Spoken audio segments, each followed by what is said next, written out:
Greetings to the Eastern Committee and audience. My name is Vladyslav Holdovanskyi. Today I'll present our work titled Continuous-Categorical Feature Dependence with Determination-Based Correlation Coefficient.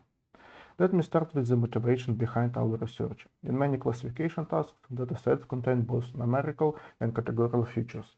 While several traditional methods exist, such as ANOVA, point-based serial correlation, or mutual information, they all have limitations. These include strong statistical assumptions like normality, limited interpretability, and limited support for multi-class classification.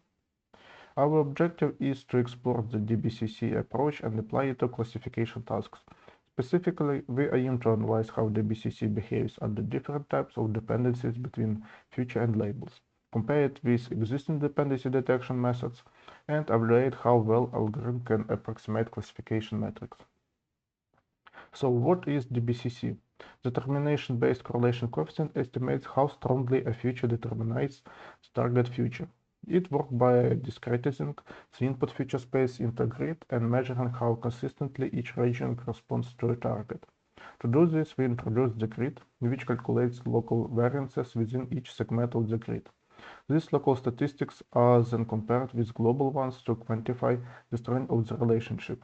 This approach allows us to approximate the coefficient of determination even in nonlinear settings.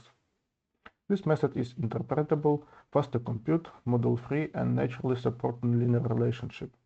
Additionally, DBCC is bounded within 0 and 1 and can be interpreted similarly to the coefficient of determination, as the proportion of variance in the target explained by the input feature.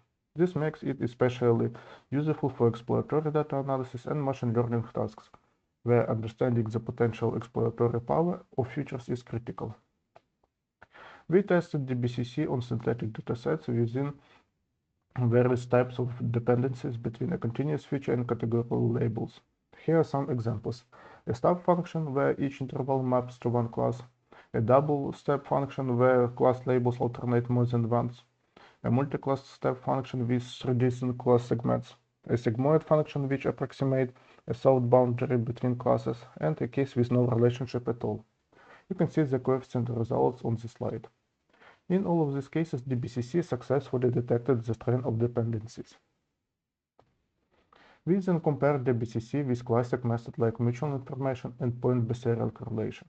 The table shows that DBCC has better complexity, less requirement in data distribution, high interpretability, and practical output interval. We also propose to use the grid mean algorithm to approximate classification metrics, which serves as the core computational mechanism underlying the DBCC.